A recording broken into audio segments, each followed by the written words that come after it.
Hey everyone, it's Deeki and welcome back to another video. Today I'm going to be talking about green screening with Final Cut Pro. As you can see, I have my green screen right here. If you don't have access to a green screen, I'll be showing you an alternative later in the video.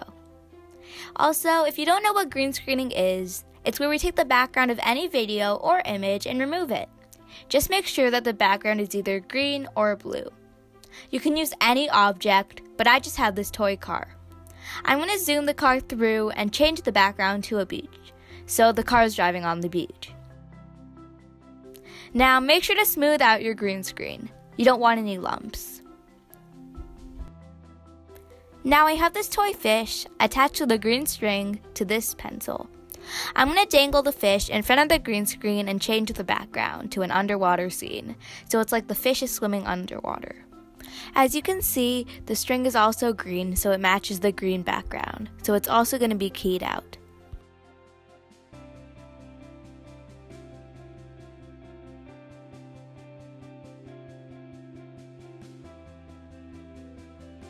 Okay, so now I have Final Cut Pro opened up. As you can see, I've dragged out the clip of the car on top of this picture of the beach. My goal is to make it seem like the car is driving on the beach. To do this, I'm going to click on the Effects tab and search for Keyer, and then I'm going to drag it out onto the clip. If you'd like to learn more about effects, please go check out my tutorial. That looks good. But now I want it to look like the car is driving on the sand. So I'm going to go to this drop-down menu and I'm going to select Transform. Now I can drag the car around the screen until I find a location I like. Now I've dragged out the clip of the fish on top of this underwater scene. I want it to look like the fish is swimming underwater.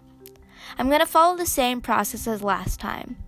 I'm going to drag out the Keyer effect onto the top clip and it gets rid of the background. You can sort of see the crease lines from the green screen, like right over here. Luckily, there is an easy fix for this. All you have to do is go to this icon and here we have Keyer selected.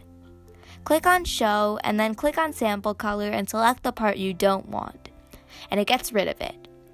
Also, I want to make the background a bit bigger to match up with the size of the green screen clip. I'm going to click on this drop down menu next to the square icon and I'm going to select Crop. And now I can edit how much of the clip is visible and it's going to fill the whole screen. I like how that looks.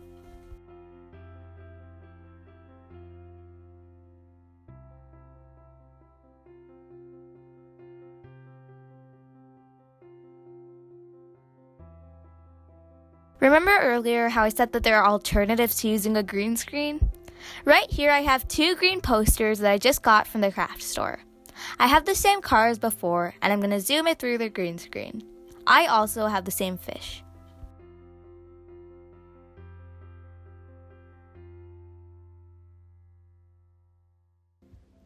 Here are some important green screening tips. The first one is that you should make sure your green screen has absolutely no lumps. If your cloth is lumpy, your final video will look unprofessional and crease lines will be visible. Also, if you aren't able to completely flatten it, that's fine because you can just use the eraser tool to erase unwanted bits. Next up, make sure to have good lighting. Personally, I think that natural lighting is always the best, but lights facing the green screen are always better than overhead lights. My third tip is regarding the green sheets of paper that I spoke about in the video. Make sure that there's no gap between the two sheets if you're having one sheet on the ground and one sheet on the wall.